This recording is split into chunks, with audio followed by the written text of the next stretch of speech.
Prontinho. E eu Jance, posso vou te passar começar, a então? palavra, por favor. Tá, ok.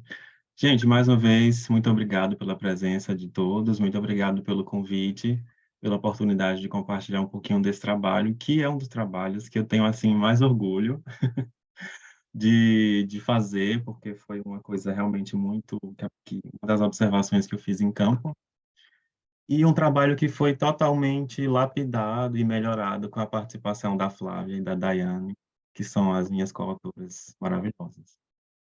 Vou Uhum. participar, falei participar não, partager, vou compartilhar com vocês a minha tela aqui. Eh, e a gente tem atualmente esse título, na verdade eu tive um pouquinho de dificuldade de fazer a tradução, porque a gente começou a escrever já o projeto em inglês, para submeter para grants, porque a gente tem trabalhado internacionalmente, nós três. Então, a gente estava escrevendo em inglês, e para a tradução eu fiquei até com um pouco de dúvida qual seria a melhor tradução. Então, se vocês tiverem ideias também com relação a isso, está mais do que aberto para discussões. Mas atualmente, eu coloquei esse título para a gente começar nosso trabalho. Aqui, a apresentação do nosso trabalho hoje. Cabeça no céu e desperdício no chão. Criação e destruição de valor no consumo espiritual insustentável. Eu sou o Jansen, atualmente sou pós-doc na Wembley Business School, que é uma escola de comércio aqui na França. A Flávia, que está aqui comigo hoje também, é professora na Universidade de Sarojo, no Chile. E a Daiane Scaraboto é também professora na Austrália, na University of Melbourne. Eu também queria me apresentar um pouco, pois só tive a oportunidade de participar como participante mesmo no último encontro que tivemos aqui de pesquisa. Eu sou de Juazeiro do Norte, no Ceará, que é um dos contextos que eu vou apresentar para vocês hoje. Nascido e criado, então eu tenho uma longa história de relação com as peregrinações que acontecem, com as romarias que acontecem nessa cidade. São as peregrinações, geralmente, que tem o Padre Cícero no centro da devoção popular. Eu estudei em Juazeiro por muito tempo, e depois eu fiz um pequeno tive uma passagem por São Paulo quando eu fiz meu mestrado na FGV, e depois fiz o doutorado na USCP Business School, que faz parte da escola doutoral da Sorbonne, que acabei de concluir agora em fevereiro desse ano, e comecei, meio que concomitantemente ali no final da período de doutorado, comecei meu pós-doc na UEM-Lyon. E essa é uma foto que eu tirei em Juazeiro, em uma das minhas coletas. Eu adoro essa senhorinha aqui na direita, se vocês perceberem, ela meio que assim, julgando, meio que... Não sei se vocês conseguem ver. Uma das romeiras aí. Bom, é isso. O que é que eu pesquiso? Eu me considero, desde que eu comecei a desenvolver meu lado acadêmico de pesquisa, como um pesquisador um pouco ali, um pé ou dois pés, ali no que a gente considera como um grupo de pesquisa chamado Consumer Culture Theory. É uma área de pesquisa, uma marca, às vezes, em que a gente tenta entender os fenômenos de consumo através de lentes antropológicas, sociológicas. Alguns de vocês eu sei que se enquadram nesse espectro, e também eu sei que outros estão em outras áreas, foi por isso que eu resolvi colocar um pouquinho aqui sobre isso, para deixar um pouco mais claro onde como eu percebo os meus fenômenos de pesquisa. Mas em termos de interesses de pesquisa, atualmente eu tenho três principais focos: marketing e consumo, porque realmente é o meu foco. Meu background de pesquisa vem desde a graduação na área de negócios, e principalmente marketing e consumo. Religião e espiritualidade, que acabou também se tornando uma das minhas áreas de pesquisa que eu tenho mais interesse empírico e teórico também. E, por fim, sustentabilidade, principalmente sustentabilidade no sentido ambiental, ecológico, mas também no sentido de gênero e sexualidade. Em termos de contextos, pegando, né, esses interesses de pesquisa, aqui eu vou explicar um pouco mais dos contextos de pesquisa que eu tenho estudado no campo da religiosidade e espiritualidade. Então, aqui acima, à esquerda, tem uma foto de ex-votos, que são esses tipos de expressão material dos peregrinos nas romarias, que representam as graças alcançadas. Meu primeiro trabalho no mestrado foi sobre a circulação desse tipo de objeto entre a romaria e a casa dos peregrinos. À direita tem uma imagem que é um aplicativo de oração, e eu também acabei de fazer um trabalho sobre religiosidade no contexto digital, como as pessoas vivem as suas religiosidades ou espiritualidades no contexto digital. Aqui abaixo, à direita, tem essa imagem com a frase My love is not a sin, que também eu tenho estudado um pouco sobre a relação entre religiosidade, espiritualidade e sexualidade, gênero, e quanto alguns dogmas religiosos são excludentes de alguns tipos de minorias, por exemplo, pessoas LGBTQIA+. E aqui abaixo, à esquerda, tem uma imagem de uma peregrinação muçulmana a Meca, e um conjunto de pessoas, catadores de material reciclável, fazendo a coleta desse material. E essa imagem aqui representa mais o projeto essa última imagem que eu mostrei representa muito mais o projeto que eu estou apresentando para vocês hoje. Eu diria que ela se enquadra aqui bem no centro dessa interseção, que é meus interesses de pesquisa entre marketing e consumo, religião e sustentabilidade. O projeto, então, esse que estou apresentando para vocês hoje, tem início nas minhas observações etnográficas. Quando, em 2019, em Juazeiro, eu estava fazendo a coleta de dados etnográficos para o meu doutorado, que já era no contexto das romarias, e ao sair de uma dessas experiências, que são essas missas campais, esses rituais coletivos de romeiros, depois que as pessoas terminam esse ritual e saem dessa praça, por exemplo, o que você vê no chão são materiais que são descartados de forma inadequada, uma grande quantidade deles. E isso me chamou muito a atenção nessa época. Eu tive experiência de fazer pesquisa em 4 contextos de peregrinação. 2 no Brasil, Juazeiro e Belém do Pará, que nós temos, no Belém do Pará você tem o Círio de Nazaré, e em Juazeiro tem as Romarias ao Padre Cícero, e também 2 na Europa, aqui na Europa, que foram Lourdes, na França, no sul da França, e o Caminho de Santiago, que enfim, em toda a Europa, mas eu fiz um Caminho de Santiago entre Porto, em Portugal, até Santiago de Compostela, na Espanha. E aí eu comecei a pensar em que tipo de contexto que eu estou estudando, que eu conseguia também verificar esse tipo de comportamento, esse tipo de situação. E eu percebi muito mais isso nas romarias no Brasil, em Juazeiro e em Belém do Pará. Para explicar um pouco mais sobre isso, eu tenho esses 2 vídeos aqui que representam justamente essa ideia que eu quero mostrar para vocês, de cabeça no céu e desperdício no chão. Esse vídeo aqui, esses 2 vídeos são em Belém do Pará, durante o Círio de Nazaré. Então, aqui acima você tem a imagem, logo após que a imagem da Santa, que é a Nossa Senhora de Nazaré, passa por onde eu estou, né? Então, milhões de pessoas vão atrás dessa imagem.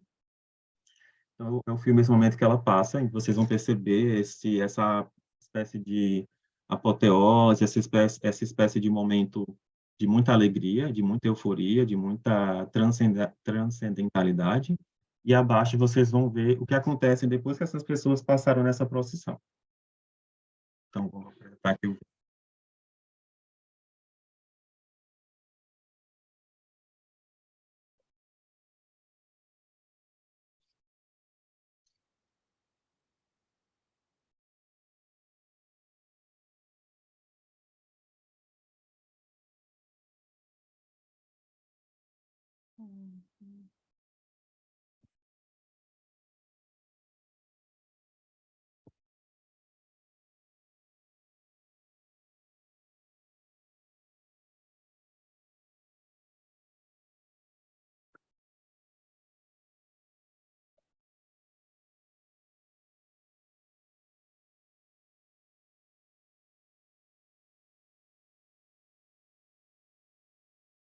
eu não vou colocar todo o vídeo aqui, mas deu para entender mais ou menos o que acontece. Então, você tem uma espécie de 2 situações que acontecem no mesmo espaço, e dependendo de onde você olha, você pode observar coisas diferentes. E aí a intenção que eu tive foi de conseguir registrar esses dois momentos. O que acontece nessa experiência religiosa, em termos de como as pessoas consomem ela, e o que é resultado dessa experiência religiosa. Qual é um dos resultados dessa experiência religiosa, que, no caso, a gente tem um interesse maior pelo impacto ambiental relacionado aos materiais que são gerados pela experiência, mas também outros tipos de impactos ambientais. Eu chamei isso de situação-problema aqui. E aí, diante dessa situação-problema, temos uma pergunta de pesquisa. Como os stakeholders em eventos espirituais de grande escala ou de grande porte, ou seja, os consumidores, os líderes religiosos, as empresas, governos, ativistas de organizações ambientais e profissionais de marketing, negociam as tensões entre a criação e a destruição de valor nesse contexto. Isso porque a gente começou a perceber que existe uma criação de valor relacionada ao evento espiritual em si, que é como as pessoas consomem, uma criação de valor no sentido de valor econômico gerado para a cidade, gerado para a própria peregrinação, e outros tipos de criação de valor, mas também existe uma destruição de valor que acontece quando a gente pensa no valor ambiental que esse tipo de experiência pode ter também. Para estudar esse fenômeno, então, estou focando nessas duas peregrinações. Juazeiro do Norte. Juazeiro do Norte é uma cidade que fica no interior do Ceará, no nordeste do Brasil, a 500 quilômetros da capital, que é Fortaleza. A população de Juazeiro é 270 mil habitantes, mas os romeiros representam uma população flutuante de 10 vezes, quase 10 vezes mais a quantidade de pessoas que habitam na cidade. Então, por ano, 2,5 milhões de pessoas passam pela cidade. Então, você já imagina o impacto que tem vocês, numa cidade de menos de 300 mil habitantes, receber quase 3 milhões por ano. Clima seco e árido, estamos falando de Caatinga, de sertão, e o público principal de Juazeiro do Norte, das romarias de Juazeiro, são principalmente as pessoas que vêm dos estados do Nordeste, mas também de outros estados do Brasil, inclusive de fora do Brasil, mas o grande público são nordestinos. E outro contexto que eu estou estudando é Belém do Pará. Belém do Pará fica no norte do Brasil, a capital do estado. A população de Belém é 1,5 milhão de habitantes, mas durante a peregrinação, e aí a gente considera o impacto também aí, dentro de um dia, dentro de uma procissão, que é a procissão do Círio, são 2,5 milhões de pessoas que fazem a procissão, que estão na procissão. Então, 1 milhão de pessoas a mais do que o que a cidade tem como população. Aí, quando falamos de clima, temos que é um clima úmido, amazônico, estamos na bacia amazônica, quando a gente falamos de Belém do Pará, é o portal da Amazônia, como é conhecido. O público principal são as pessoas de Belém, mas também pessoas do interior do Pará que vão até Belém em romaria, em procissão a pé. Esses dois são tipos de público, os tipos de contexto que estou pesquisando. Nosso método nessa pesquisa é um método etnográfico, em essência, e eu fiz coletas de dados nos dois contextos, em Juazeiro e no Círio, em momentos diferentes. Durante meu doutorado, que foi em 2019, eu tive a chance de ir 2 vezes para Juazeiro, e agora tivemos a pandemia, então isso impactou muito a continuação da pesquisa, mas finalmente consegui voltar a campo em 2022, agora em setembro e outubro, para os dois campos. E nossos principais métodos de coleta são entrevista com os peregrinos, com os coletores de material reciclável, prestadores de serviços, especialistas ambientais, membros da igreja, atores governamentais também, e observação participante durante cerca de um mês, se a gente fosse contar os dias em cada local, um mês em cada local, e dados audiovisuais também, com fotos e vídeos. Eu coloquei um maisinho depois desses números aí dos dados audiovisuais, porque eu não tive a chance ainda de fazer uma triagem depois das últimas coletas que eu fiz. Coisa que a gente vai começar a fazer a partir de janeiro. Então, até para falar um pouco sobre a que ponto andamos nesse projeto, a gente vai começar a fazer as análises mesmo a partir de janeiro. Então, O que eu quero apresentar para vocês são algumas discussões que nós já fizemos baseados nas coletas e uma espécie de análise inicial.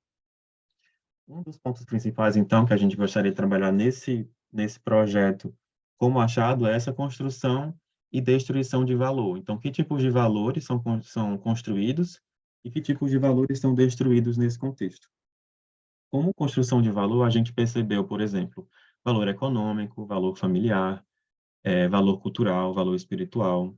Valor econômico porque essas experiências são muito importantes para a continuação dessas cidades, assim, principalmente Juazeiro do Norte, é uma cidade que cresceu em torno das romarias e tem nas romarias e no consumo do comércio que acontece nesses períodos como um dos grandes propulsores da economia local. E Belém não deixa de ficar por trás, não fica atrás porque também boa parte da economia tem como base esse período de peregrinação que acontece em outubro. Valor familiar, porque muitas famílias têm o valor religioso forte dentro de seus lares e as peregrinações são parte de práticas das famílias também. Então, faz parte da identidade das pessoas, faz parte de práticas de familiares também. Valor cultural para a cidade, valor cultural da Romaria para as cidades, valor cultural no sentido de expressões culturais que são, de alguma forma, ganham mais força nesses períodos de peregrinação. Então, você tem a gastronomia de Belém, que ganha muita força nesse período, o turismo cultural pela cidade, que é muito reforçado nesses períodos, por exemplo. E valor espiritual, que é inquestionável, no sentido de que como as pessoas vivenciam essa experiência e a importância espiritual que tem vivenciar um Círio de Nazaré, no caso de Belém, ou as Romarias de Juazeiro, no caso dos romeiros do Nordeste. Porém, é o nosso interesse entender também que tipo de destruição de valor acontece nesse contexto, principalmente relacionado ao impacto ambiental causado pelas experiências. Então, alguns exemplos de dados que eu tenho aqui. Dados da CESAM, que é a Secretaria Municipal de Saneamento Básico de Belém, através do Departamento de Resíduos Sólidos, que é uma subsecretaria dessa secretaria.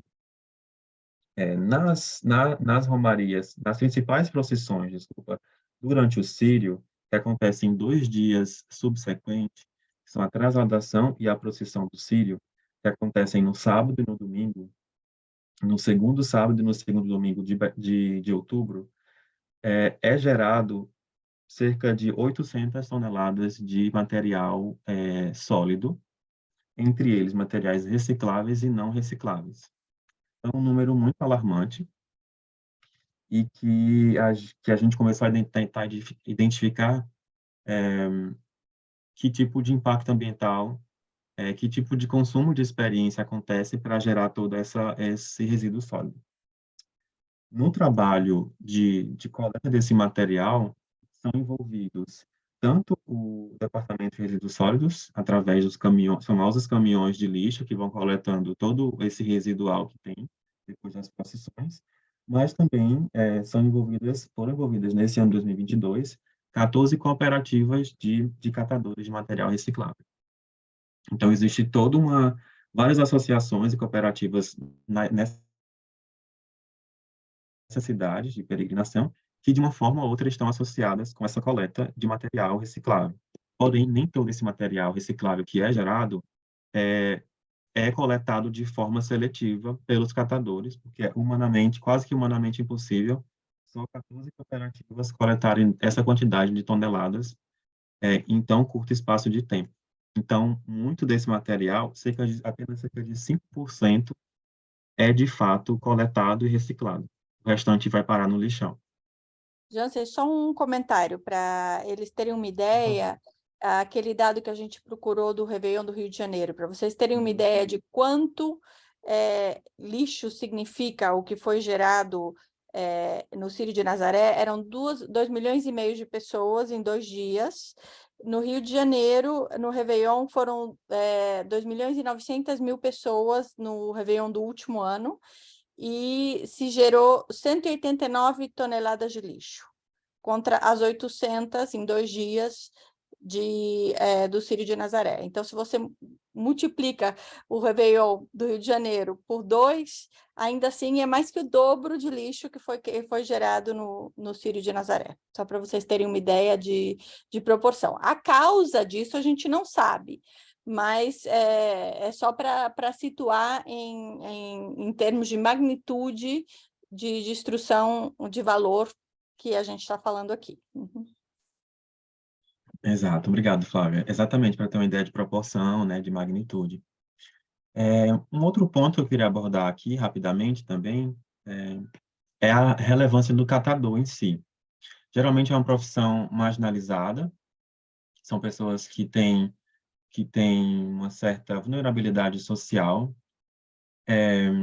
Eu tive a oportunidade de visitar cooperativas de catadores, tive a oportunidade de ir até a casa desses catadores, em algumas oportunidades.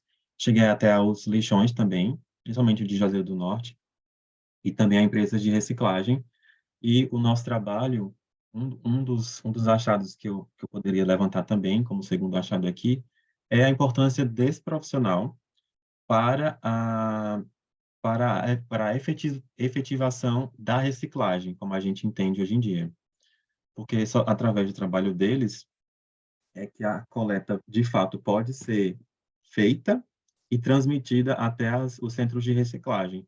Só que o que acontece até hoje em dia na verdade, é uma desvalorização desse profissional, que na verdade, esse talvez seja um dos pontos que a gente precisaria investir mais, se a gente quiser ter experiências mais sustentáveis, como essas experiências em massa.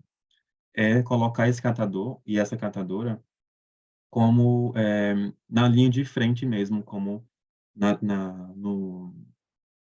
mais luz à profissão deles e investimento para que aconteça uma coleta mais eficiente e também uma reciclagem, por fim, mais eficiente. E, claro, a ideia, na verdade, quando a gente entende de sustentabilidade ambiental, é que a gente reduza primeiro a quantidade de lixo produzido, de material produzido, e depois, sim, venha a coleta e a reciclagem como uma alternativa.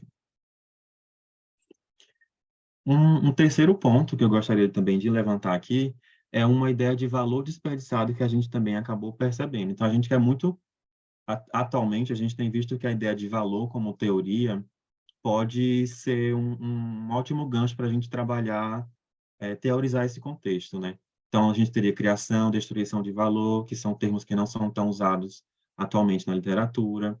A gente poderia trabalhar valor desperdiçado também como um dos focos de teorização, porque, por exemplo, muito, como eu falei para vocês, apenas 5% do que é gerado nessas experiências coletivas é de fato reciclado. O restante vai parar em lixões como nessa imagem que vocês estão vendo. E aí, nesses lixões, a gente tem um valor desperdiçado, porque esse material que é jogado durante essas experiências, cada tipo de material tem um valor. Então, o plástico tem um valor, o metal tem outro valor. E essas pessoas retiram o seu sustento da venda desses materiais. Quando esse material chega até o lixão, de forma inadequada, que é o que a gente tem como maior realidade no Brasil, que são lixões mesmo, não são os aterros sanitários que fazem o trabalho de melhor triagem desse material, esse material literalmente é desperdiçado. Então, você tem um material que vale dinheiro, que vai parar no lixão e só polui o meio ambiente. E aí você também coloca essas pessoas que são os catadores que trabalham nesses lixões também em uma situação de muita vulnerabilidade, né? São condições bem insalubres. Então, valor desperdiçado poderia ser um outro ponto que a gente poderia, de repente, aprofundar mais na nossa análise. A gente gostaria de verificar com vocês se faz sentido, de repente, algumas questões que vocês possam ter com relação a isso também. E eu não vou me estender muito mais, para a gente poder ter alguma discussão, já que o encontro vai ser até mais curto hoje. Muito obrigado mais uma vez. Tem o meu e-mail aqui, caso alguém queira entrar em contato. E estamos abertos para perguntas. Bom, gente, muito obrigada, Jansen. Infelizmente, eu vou ter que sair, que eu tenho uma reunião que começou 2 minutos atrás. Eu avisei que ia chegar uns minutinhos atrasada, mas Obrigado, Flá. vou ter que sair agora. Mas um prazer conhecer vocês e vou entrar na rede também para poder participar dos encontros. Obrigada. Obrigado, boa reunião para ti. Obrigada. Tchau, tchau. Bom, vou parar aqui o compartilhamento de tela e agora é com vocês.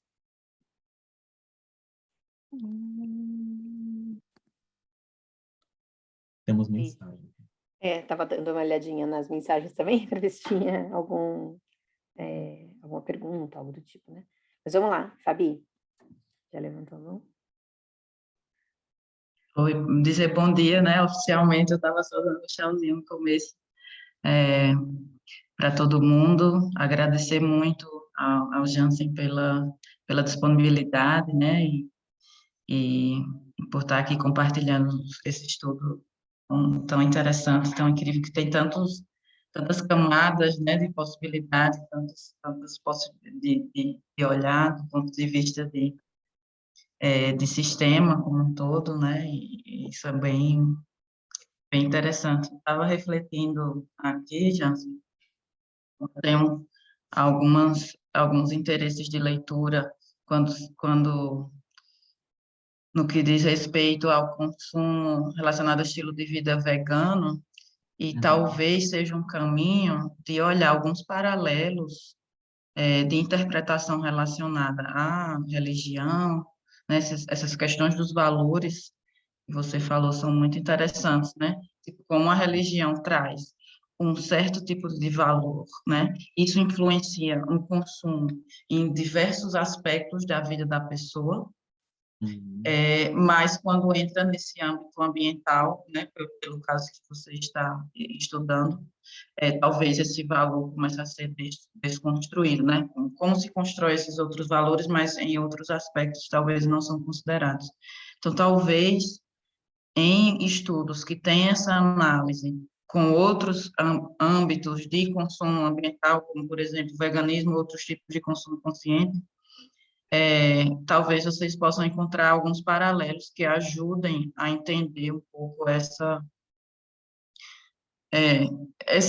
oposição, né, ou esse paradoxo, enfim, não sei, ou como se constrói se desconstrói, melhor dizendo, utilizando suas palavras, esses valores relacionados ao consumo, ao comportamento de consumidores que têm a religião como um aspecto forte da sua identidade, né, ou da sua existência, e como isso se reflete ali. Também, eu não sei se vai longe demais na análise, mas no meu doutorado eu estudei alguns aspectos para entender algumas coisas relacionadas com o sistema turístico, que era no caso que eu estudava, se construía. Eu tive que resgatar um pouco de história do Nordeste, né, de como se constrói as coisas, de como são esses paralelos, como os stakeholders, eles interagem, né, e algumas questões que podem estar aí por trás, que vão além um pouco, né, só do consumidor ali, que são mais em nível macro, mais em nível de sistema. Então, talvez, não sei se para esse trabalho, mas numa continuidade, né, em aspectos de avanço de estudo desse fenômeno, seja interessante dar essa perspectiva que você já começa, né, identificando stakeholders, então talvez essa perspectiva de sistema possa ajudar também a entender algumas dessas relações, né, que às vezes tem coisas que vão muito além do que só o consumidor decidir consumir menos, ou porque ele joga no chão, ou ele dá direto ao catador, etc. Outra coisa que eu ia comentar para fechar era a questão de se tem como identificar alguns caminhos já bem mais específicos na questão mais operacional, digamos, da coisa,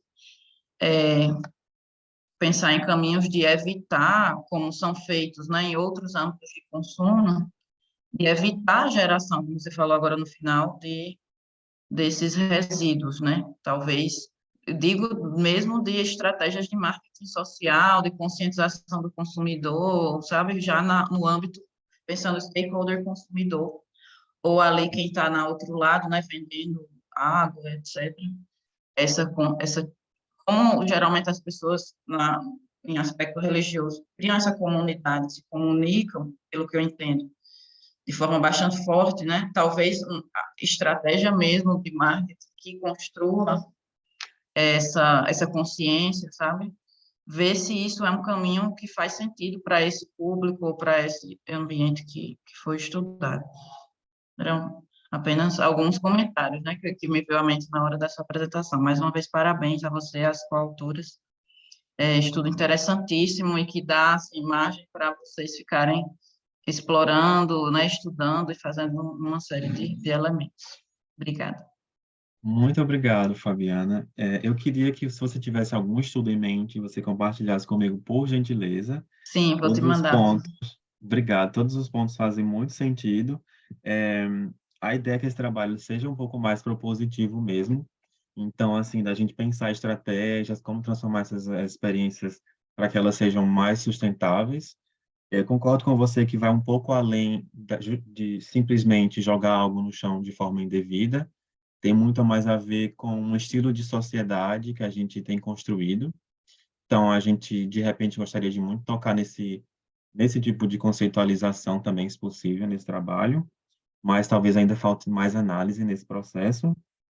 E o trabalho surge do seu primeiro ponto mesmo, assim, de pensar, bom, a gente está estudando experiências de religiosidade católica mais precisamente.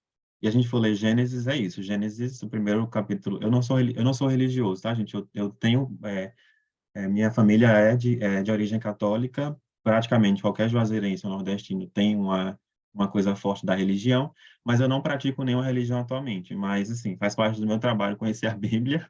Então, o primeiro capítulo da Bíblia, Gênesis, fala sobre que Deus nos deu o mundo, certo?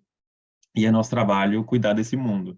Mas aí que surge o paradoxo dentro da minha pesquisa. Como é que a gente está num local sagrado, e nesse local sagrado eu também impacto e causo um dano a esse mundo que Deus me deu. Então, é um paradoxo realmente, como você colocou nessa palavra, nesse termo. Mas muito obrigado, Fabiana. Estou adorando ver que tem várias mãos aqui levantadas e eu quero muito que a gente converse mais. Então, vou parar de falar e aguardo as suas referências, por favor, Fabiana. Acho que é a Cavita agora. É o Nelson, na verdade, ele vai passar na minha frente. Eu solicitei, Jansen, porque eu realmente vou ter que sair, tenho que cuidar do meu jovem ali para almoçar e levar para a escola. Então, Verdade. parabéns a você, aos autores, a Daiane, a outra a autora, parabéns, um trabalho, gostei muito. Obrigado, Cavita, obrigado aí pelo espaço. Quando você começou a falar, e aí eu justamente pensei que a Fabiana colocou sobre o sistema, né? Para a gente estuda muito sistema de marketing, né? Entender esse sistema, e aí, assim, não é pergunta, mas, assim, a reflexão da estrutura, né? Quando vocês fazem uma comparação de uma estrutura do Sirius com a Sapucaí, tem uma questão de estrutura, né? Tem uma questão cultural, que é o do turista, né? Um turista estrangeiro que vem para cá, que o brasileiro não consegue ir ao Rio de Janeiro porque ele é caro, diferente de um turista ou aí do religioso, que é um cara que vai no Pau de Arara. Então, há um contraponto interessante nessa discussão de alguém que anda de primeira classe que anda de Pau de Arara. Uhum. Então, é um termo bem local, que acho que o Patrick vai botar no Nordeste, os demais, o que é o Pau de Arara, literalmente. Esse contexto é interessante, né? E aí, a questão de conhecer essa realidade, como a Fabiana colocou, é conhecer sistema de marketing. Então, acho que a questão do sistema é interessante, né? Então, se você tem uma estrutura, né? Eu não li o trabalho, eu peço desculpas, não li o trabalho, quero ler agora, com certeza, mas essa questão de estrutura é significativa, políticas públicas, né? Ações empresariais, né? Como essas ações empresariais são significativas nesse contexto. Tá? E aí vou te jogar mais uma ideia para que é interessante. Como você está falando em cocriação de valor, criação de valor e destruição de valor, a gente vai ter uma perspectiva interessante hoje em serviço, que é o que eu pesquiso hoje, que é a lógica. Né? E aí você tem uma questão interessante, que a gente está falando de experiência extraordinária, ou de experiências memoráveis. E a experiência memorável nesse contexto é um cara que vai de Pau de Arara, que vai andar de joelho. Então, esse sentimento, esse momento de conseguir ir a esse ambiente, a esse local, às vezes com um sacrifício diferente de um turista que vai a Sapucaí. Então, são peço desculpa, eu não li seu trabalho, mas são uma reflexão interessante, porque essa experiência é interessante nesse sentido. Então, você tem uma lógica de criação e co-destruição de valor totalmente diferente. Aí eu estou falando da perspectiva de serviço. Né? Eu estou falando em performance. Se eu estou falando em performance, a minha análise diferencia de uma lógica de marketing. Eu supero essa lógica de marketing, eu supero essa lógica de consumo e entendo na perspectiva de performance. Uma performance artística para Sapucaí, e uma performance religiosa, imersão total. Essa experiência extraordinária ela vai ter uma perspectiva diferente nessa perspectiva de, desculpa a redundância, de cocriação e codestruição de valor. E eu concordo com tudo que você colocou em relação à cocriação, criação, né? Na verdade, eu trabalho com cocriação e codestruição de valor, que é algo que é interessante para você trabalhar com esses vieses, né? Então, só nesse sentido aí, só que é uma coisa que me interessa muito, e a sua fala é muito nesse sentido, e aí ver esses pontos de vista, só para complementar, tá? Parabéns a você, aos seus colegas aí, não tenho pergunta, só tenho que complementar, e parabéns aí, sucesso para vocês. Infelizmente, eu vou ter que sair. Kavita, obrigado pela gentileza para vocês, fiquem bem, muito obrigado. Prazer em revê-los. Obrigado, Nelson. Já anotei tudo aqui, de repente até vou te mandar uma mensagem depois para pedir alguma informação a mais, uma referência. Não sei se você vai ficar para escutar uma réplica ou você vai precisar Se sair você puder agora. falar, eu fico. Um minutinho, se você puder falar, eu Não, fico, aí eu então, saio. menos de um minutinho para você não atrapalhar o jovem que está ali esperando. É só agradecer também pelo comentário.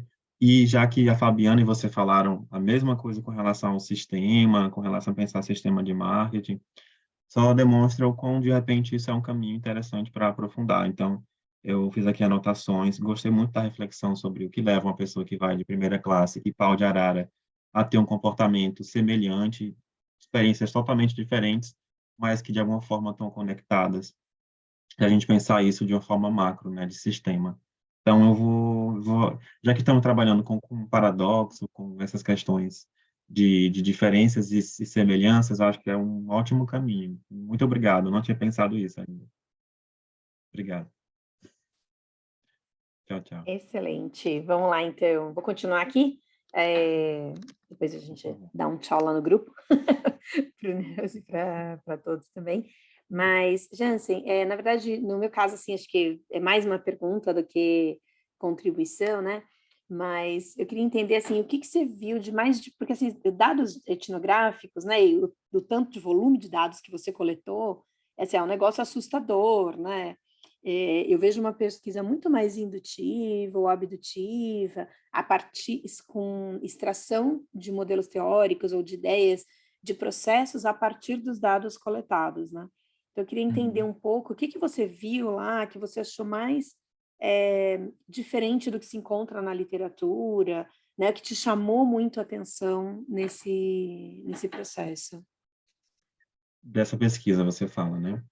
Isso. Foi justamente o paradoxo que me chamou a atenção. Eu tenho feito pesquisa no contexto de Juazeiro desde 2016, na verdade, quando eu estava fazendo o mestrado. E eu comecei a pesquisar dentro desse contexto religioso quando eu li um texto do Journal of Marketing Management sobre a Romaria, as peregrinações para Lourdes, na França. E aí eu falei assim, gente, é possível, então, fazer um trabalho. Na época, eu estava começando a pesquisar, então, eu não tinha muita ideia ainda do que era possível em termos de contexto, teoria. E aí eu falei assim, é possível fazer uma pesquisa sobre o contexto religioso, ainda com uma perspectiva, uma lente de marketing. Super interessante, sou de Juazeiro, vou começar a pesquisar. Então, isso foi em 2016, o mestrado, e desde então, ininterruptamente, claro que não no campo sempre, mas em termos de leitura e pesquisa, tenho feito pesquisa em Juazeiro. Porém, foi em 2019 quando eu, depois de muito tempo já no campo, né, 3 anos no campo e lendo muita coisa, foi que veio essa observação literal, assim, observação mesmo etnográfica, de estar no campo, vivenciando e perceber, mas calma, acabou esse evento aqui agora, no caso, esse ritual. É uma procissão, uma missa campal, é uma subida ao um local que tem em Juazeiro chamado de Horto, que as pessoas sobem, lá tem a estátua do Padre Cícero. Então, nesses eventos, nesses rituais, quando as pessoas terminam de operacionalizar, de fazer toda a performance ritualística, existe um resíduo ali, que, na verdade, não é observado nas pesquisas, mesmo pelas pessoas ali do contexto. E me saltou muito aos olhos isso, assim. E foi quando eu tive essa ideia de, na verdade, o projeto começou como uma ideia de projeto aplicado mesmo, que ainda tá em andamento. Eu escrevi um projeto, vai ser uma coisa muito quase que Chico Xavier, assim. Eu percebi, na mesma noite, eu escrevi um projeto de algumas laudas e conversei com o pároco da igreja.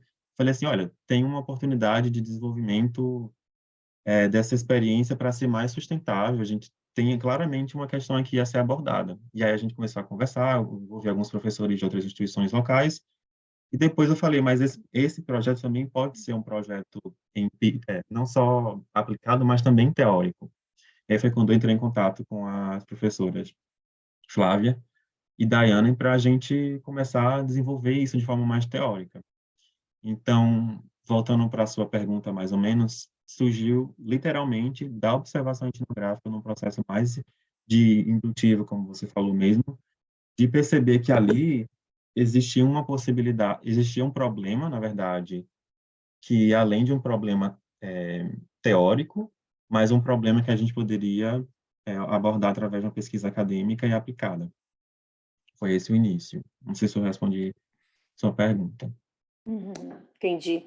Eu fiquei pensando, até porque eu tenho esse viés, porque eu tenho feito isso nas minhas pesquisas mais recentemente, mas, de repente, você talvez criar alguns... Eu não sei se vai fazer sentido, né? Precisaria pegar os dados para analisar, mas tentar pegar essas observações, que seria o mesmo modelo que o Joy aplica, de fazer as observações de primeira ordem, aí tentar agregar em grandes categorias de segunda ordem, para tentar encontrar os grandes temas na sequência. E aí, a partir dessa codificação, aí sim teorizar, né? Aí sim buscar as teorias em cima. Talvez essa estruturação de codificação de dados te ajude a identificar quais são essas teorias que podem ser mais interessantes. Particularmente, eu uso esse modelo muito para pesquisas processuais. Então, ou seja, para dados processuais, né? Quando eu tenho estudado inovação, então qual é o processo de inovação? Eu vejo estágios, como eles vão evoluindo ao longo do tempo. Mas no seu caso, você também tem o processo da processão em si, né? Então você tem o começo, você tem a processão em si, você tem o pós e você tem a cooperativa, que é o que se é feito depois disso. Então daria também, acho que estou chutando bem alto aqui, tá? Nem sei, não vi os dados, obviamente, né? Mas talvez trabalhar com esses grandes temas agregados e vendo se faz sentido dessa forma. Talvez tenha uma outra forma de agregação de dados que seja até mais interessante. Tá, entendi. O projeto começa com a observação e também com as entrevistas com os peregrinos, né, durante essas experiências. Quando a gente sentou para ver inicialmente os dados, sem fazer ainda análise, eu, Daiane e Flávia, a gente chegou à seguinte conclusão: a gente tem uma parte da história ao fazer observações e conversar com os romeiros. A gente precisa entender como é que esses outros stakeholders estão nessa jogada, assim. Qual é a participação ou não desses outros dentro da construção dessa experiência e na organização desse impacto, na organização desse resíduo. E aí foi depois da gente ter essa decisão que eu voltei ao campo agora, esse ano, para entrevistar os outros stakeholders e, inclusive, o evento que você compartilhou com as professoras da Bélgica veio em bom momento, assim, porque elas também estavam falando sobre stakeholders, multi-stakeholders, então foi uma coisa que tem a ver, a gente gostaria também de meio que entender o desenvolvimento dessas experiências e a gestão delas para ser mais sustentáveis, considerando multi-stakeholders também. Então, de repente, nesse processo, eu concordo com você que é uma análise de primeira ordem, depois de segunda ordem, mas também de agregar esses diferentes stakeholders, os dados que temos deles, para entender como eles se posicionam e o impacto ou não da participação deles, tem alguma influência no processo como um todo, né? Legal. Então, mais ou menos. Eu vou deixar os outros falarem também, só para não Tá, obrigado. sequestrar, né, o tempo total de todo mundo, mas daí nessa parte de stakeholders você pode trabalhar inclusive com constelações de stakeholders, porque você tem vários, e realmente você tem, dentro de cada grupo você tem uma miríade, daria para trabalhar com essas constelações, tá? Mas vou passar a palavra para o Poliano, que está aqui na sequência já. Obrigada, Muito obrigado, Jansen, pela sua Rita. sua apresentação e parabéns, é um estudo muito legal mesmo. Obrigado. Obrigado, Muito obrigado. Kavita. Parabéns, viu, Jansen? Gostei muito do teu trabalho. Ele me fez pensar e repensar diversas coisas e fazer diversas conexões. E eu gostei muito do dado que a Flávia trouxe do que se produz no Réveillon do Rio, né? Então, você está olhando claramente para uma organização social semi-organizada, né? Procissões, multidões, a gente tem um processo semi-organizado. E quando a gente está num processo semi-organizado, é muito fácil para esses múltiplos stakeholders não assumirem uma responsabilidade e tentar fazer a transferência de responsabilidade ou para outro stakeholder ou para a semi-organização do processo. E aí, algumas coisas da sua fala me chamaram a atenção também. Quando a gente compara, eu acho que o Nelson está muito correto no que ele falou, né, da questão do pau de arara e o turista estrangeiro, mas o tipo de resíduo que nós temos na procissão, ele tem um incentivo econômico distinto para os catadores do tipo de resíduo de Réveillon, Carnaval e coisas do tipo. Então, em Réveillon e Carnaval, as pessoas, por consumirem muito bebida alcoólica, a gente tem muito alumínio. E o alumínio ele tem um valor de reciclagem muito maior do que o plástico, e ele pode ser reciclado diversas vezes. Então, a própria cadeia de valor da reciclagem do alumínio acaba incentivando mais os catadores e as redes de catadores de atuarem mais nesses eventos do que em eventos como as procissões. E eu acho que esse é um ponto que você pode explorar, porque, como você mesmo pontuou e já observou no seu trabalho, os catadores eles têm uma precarização muito elevada, né? E a gente precisa de um processo de cocriação de valor para tentar transferir um pouco mais de tecnologia de gestão mesmo, de organização para as cooperativas de catadores, e tem uma oportunidade muito grande aí da Igreja Católica ela fazer esse processo de interação com os catadores, até para organizar catadores de outras localidades católicas que possam fazer uma rede maior para atender esses eventos que acontecem com data marcada, né? Um outro ponto, dentro de reciclagem, de consumo responsável, às vezes eu que sou um cara de finanças, vejo que as pessoas são muito concentradas no valor da reciclagem e no custo da reciclagem, mas as pessoas não dimensionam o custo de não reciclar, né? O impacto que isso está trazendo, e aí, às vezes, a lógica de que eu vou me concentrar no alumínio porque eu gero mais valor monetário de curto prazo, é melhor, né? Para algumas instituições, e elas acabam destinando recursos e apoio para questões como essa. E, às vezes, transmitir esses conceitos mais complexos para a rede de catadores é uma tarefa mais árdua, né? De que eles estão mitigando um impacto muito maior em termos de custo de não reciclagem do plástico. E aí isso acho que a gente teria até que começar a conversar sobre o valor, né, do plástico versus alumínio, e acho que o teu trabalho tem um grande potencial nesse sentido, né? E na teoria de valores de Schwartz e todas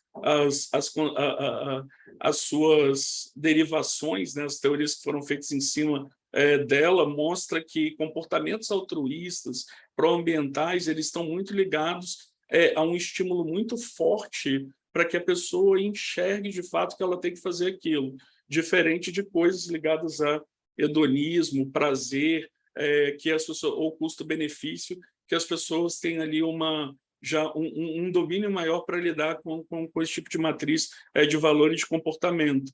E aí eu acho que o seu trabalho, nesse sentido, ele pode ser um estímulo forte para mostrar para as pessoas que estão ali no exercício da fé delas, que elas estão gerando um impacto que talvez elas não estejam enxergando, por ser um sistema social semi-organizado.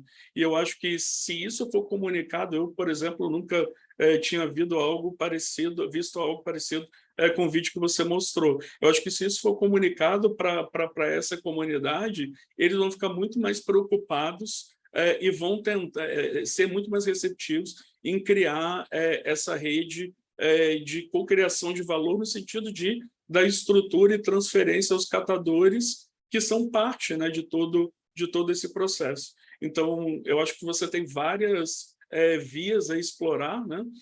E acho que o seu trabalho é muito relevante em termos de impacto social e gostaria, assim, fortemente que você e seus coautores pensassem nessas questões para a gente resolver a precarização dos catadores e conseguir fazer esses estímulos de uma forma mais assertiva.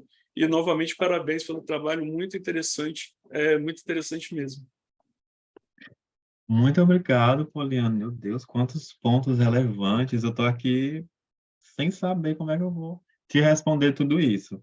Mas muito grato pelos pontos, de qualquer maneira. Se eu puder fazer um comentário sobre eles, exatamente, eu vi também, quando eu fiz as observações iniciais, uma possibilidade de utilizar a própria fé e a religião como condutor de um pensamento mais pró-ambiental, né?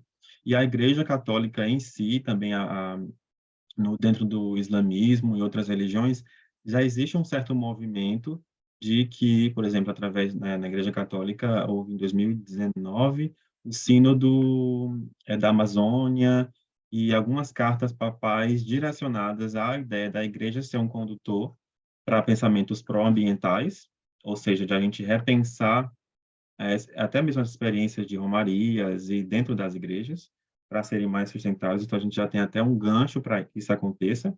E nosso projeto, a ideia é estudar dentro do contexto das romarias, mas de ter uma aplicação também para outros contextos. Então, a comparação com o Carnaval, com o Ano Novo, com esses outros tipos de experiências, e adorei o termo semi-organizado, vou pesquisar mais sobre isso, um sistema social semi-organizado, é uma forma perfeita de analisar isso. Até então, a gente estava conceitualizando, não, mas a gente estava usando o termo experiência em massa, large scale events, mas são eventos em massa em que existe um sistema social específico que favorece esse tipo de comportamento humano, digamos assim. Então, quero muito agradecer por todos os pontos sobre os materiais, alumínio, plástico, tipo de valorização de materiais diferentes, marginalização dos catadores. Tudo isso aqui está anotado e eu quero investigar um pouco com mais tempo e calma depois. Muito obrigado, Poliana. Imagina, um prazer. Seu trabalho está bem legal. Eu sei que vai trazer muito impacto para a academia e para a sociedade, viu? Parabéns novamente. Muito obrigado. Muito bom ver isso. Com certeza, a gente quer ver os frutos disso já. A gente já está curioso. Juliana? Juliana. Já, assim, parabéns pelo seu trabalho. Acho que, principalmente, é um trabalho muito educativo, né? Acho que todo mundo aqui já colocou um pouco a mão na consciência só pelos vídeos que você mostrou. 2 pontos, assim, 3, na verdade. O primeiro não sei se você citou no começo, se já tem algum trabalho, assim, semelhante com outros estudos religiosos, eventos religiosos, se já fizeram alguma análise, porque realmente é engraçado, porque quando vocês compararam com o Rio, da mesma forma, é um evento que acontece todo ano, no mesmo período, então me chamou muita atenção a estrutura, né, já que o próprio governo tem a parte de saneamento e tal, com relação a receber, né, esses eventos. Então, quando você citou essa diferença entre os dois, da geração de resíduos, eu pensei se já não tem uma estrutura melhor, qual a diferença da estrutura, se tem mais, por exemplo, mais lixeiras, se tem mais catadores, né? Porque como é algo que acontece sempre, isso já deveria ser planejado, né?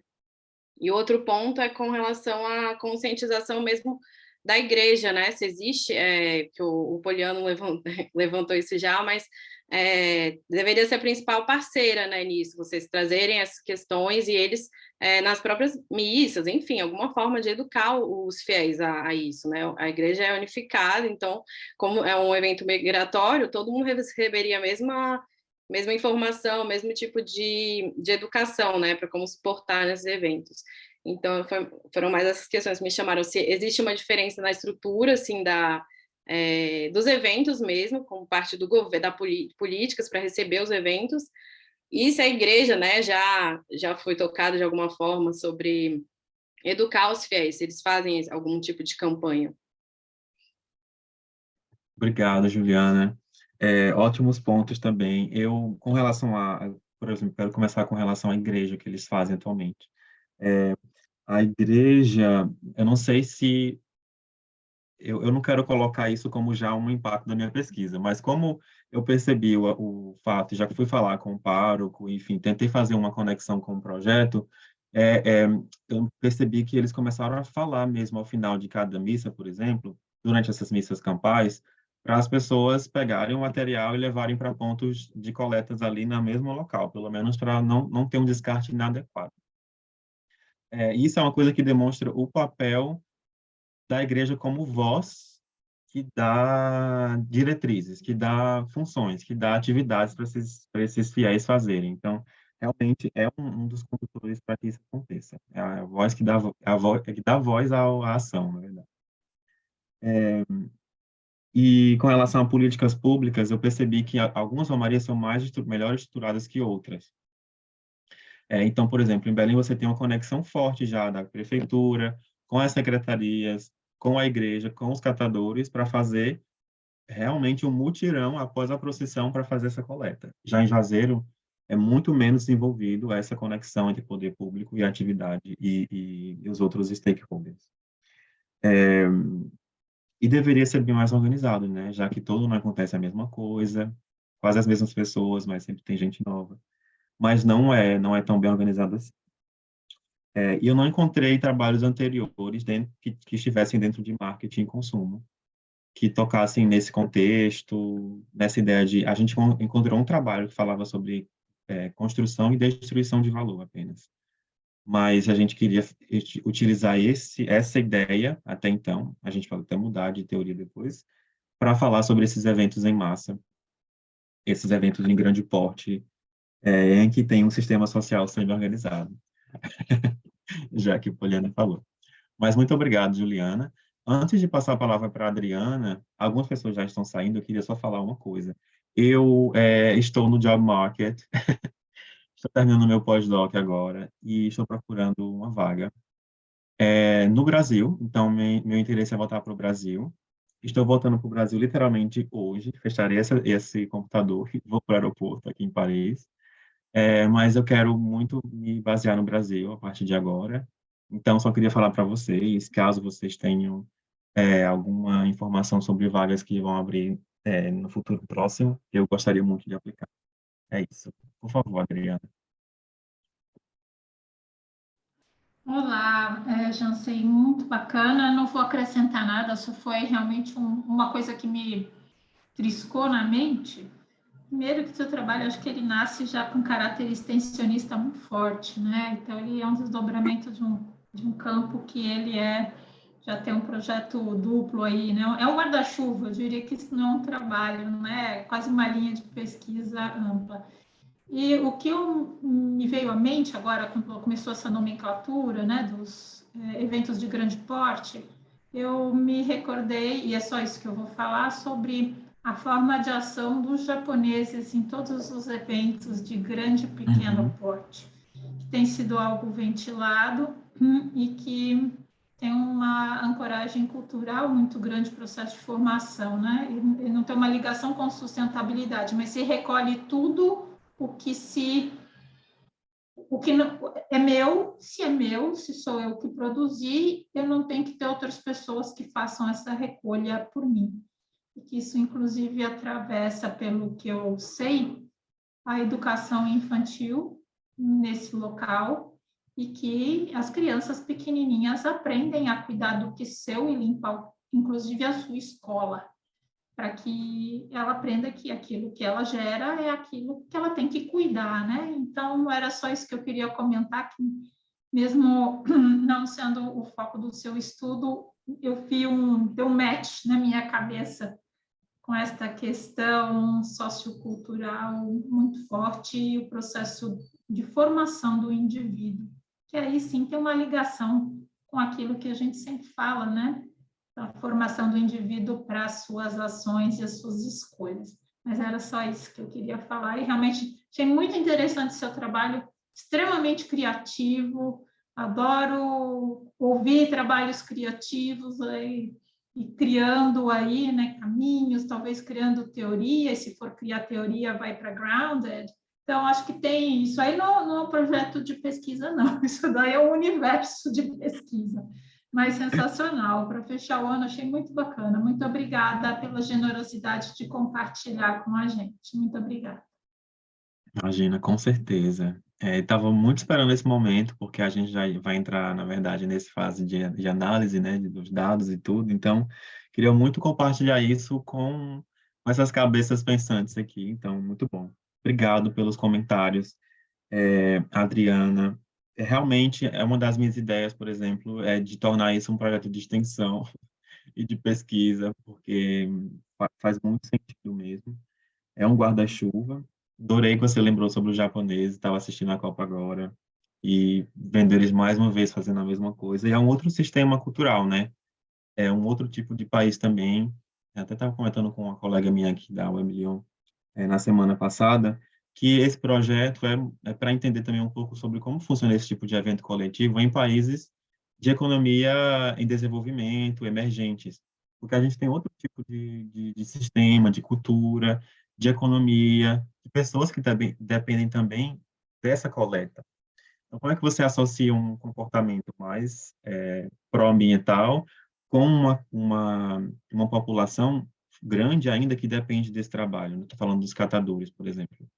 Mas eu vejo conexões de como você, mesmo dentro de uma economia em desenvolvimento, de fazer essa conexão de pessoas mais conscientes com ainda o trabalho do catador ganhando um pouco mais de relevância e, enfim, fazendo que os stakeholders todos tenham ganho, né, de valor nesse processo.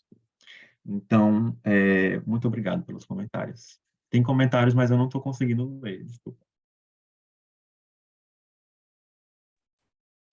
Tem muitos comentários mesmo, Jansen. Eu posso copiar, não sei se eu Tanto preciso responder agora, que a gente queria... Pode falar, Kavita.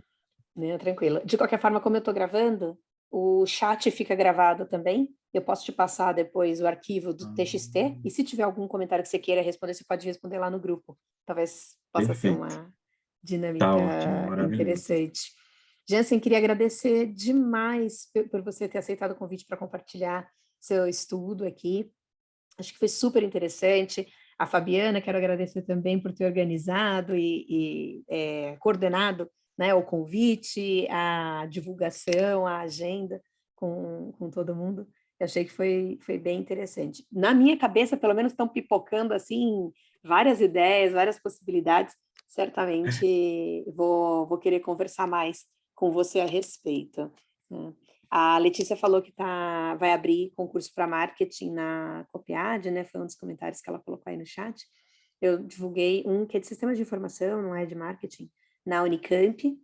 E ano que vem a gente vai abrir 3 vagas também na FEA, no departamento de administração, mas eu ainda não sei quais são as áreas. Mas assim que a gente souber, a gente divulga também, e vou divulgar no grupo todo para todo mundo, tá bom? Perfeito. Muito Fabi, obrigado. Você quer fazer algum comentário antes da gente ir para os comentários finais aqui desse Corai? Agradecer também bastante a Jansen, que foi uma conversa incrível. Acho que você é uma adição muito boa para o nosso grupo, né? Os locos que você estuda, né? E o seu background também. Acho que acho que podem sair frutos aí mais para frente de parcerias de pesquisa, né? Todo mundo ficou bem interessado. E já, Kavita, entrando nos nossos comentários finais, eu acho que é importante, como o Solange estava falando no começo, lembrar, pessoal, que teve uma extensão, né, da data de envio dos abstracts para o Congresso Escorai, acho que até janeiro, se não me engano. A gente tinha mandado, né, Adriana, bem na data certinha, na pressa, e o pessoal agora aumentou o prazo, mas, enfim, melhor que a gente não tem essa preocupação agora. Mas, assim, como é só um resumo, né, inclusive, não precisa ser um trabalho terminado, viu, Jansen? Pode ser uma coisa que está, então, o que você tem já desse resumo que você mandou para mim, já coloca lá do jeito Exato. que está, que já porque é justamente o Escorá é um ambiente de muita discussão, né? De como que a pessoa faz. Então, é um congresso que tem uma pegada não que a gente está acostumada com só a representação acadêmica e tal. Então, tem praticantes, né? Pessoas de várias áreas relacionadas à sustentabilidade.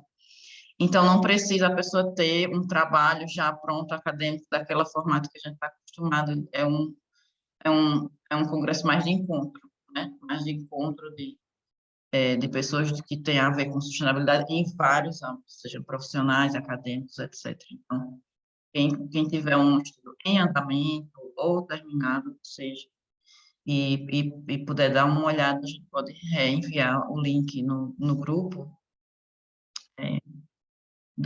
no site já direto, né? Para o pessoal olhar com mais calma e ver o que pode, né? O que dá tempo, o que dá para colocar aí e mandar. E lembrando que o congresso você pode participar tanto presencialmente quanto virtualmente. Então, mesmo que é para quem não puder ir, né? Então, daria para participar virtual. Acho que é legal a gente marcar a presença do nosso grupo lá. Eu vou estar na Europa, então, nesse período de junho, julho, participando de outros eventos. Então, eu vou realmente considerar a submissão. Vou falar com as coautoras, mas eu acho que a gente vai sim submeter, pelo menos. E aí, vamos ver se vão aceitar, né? Porque Sim. Tem a newsletter também, né, Calvita? De janeiro, que eu, se não me engano, pode mandar ainda. Isso. Essa semana, que tiver alguma divulgação de projeto, paper, ou evento, né, o chamado, enfim, coisas que têm a ver com sua atuação acadêmico profissional, que tem a ver com o âmbito da Escorai, pode mandar para a Cavita ou para mim, né, o informe que a gente coloca lá dentro da divulgação da newsletter. Tá? Posso só agradecer mais uma vez? Muito obrigado, gente, por todos os comentários. Obrigado por me aceitar nesse grupo. Já estou me considerando parte, né? Claro. Muito obrigado pelos comentários, pela disponibilidade, pela oportunidade. Quero sim fazer parcerias, quero sim participar mais do grupo. Então, estou aqui à disposição para a gente conversar mais. Vocês têm o meu contato agora e a gente continue, mantém esse contato. Muito obrigado. E Feliz Natal, Feliz Ano Novo, né? É verdade. Acho que a gente vai fazer um encontro aqui um pouco mais curtinho, né? A gente, às vezes, tem uma segunda parte, mas acho que a gente pode encerrar, porque o pessoal realmente está com o horário apertado, e alguns até já saíram, né? Então, a gente vai marcar um encontro no primeiro trimestre, né, do ano que vem. Eu vou ver com a Fabi algumas datas possíveis, vou passar para vocês também, para a gente fazer um doodle, ver qual é a data mais adequada para todos, né? E também ver quem que quer, né? E pode apresentar no nosso próximo encontro. Enfim, só para a gente deixar as perspectivas aí já para 2023. E, de qualquer maneira, né, deixar aqui também meu desejo de boas festas para todos e um excelente 2023. A gente fechou com chave de ouro aí com a sua apresentação e discussão, o ano de 2022. Já estou vendo, isso é um prenúncio de que 2023 vai ser um ano muito bom também aqui para o nosso grupo. Obrigado. Boas festas a todos. Beijo, gente. Boas festas. Tchau, tchau. Até a próxima.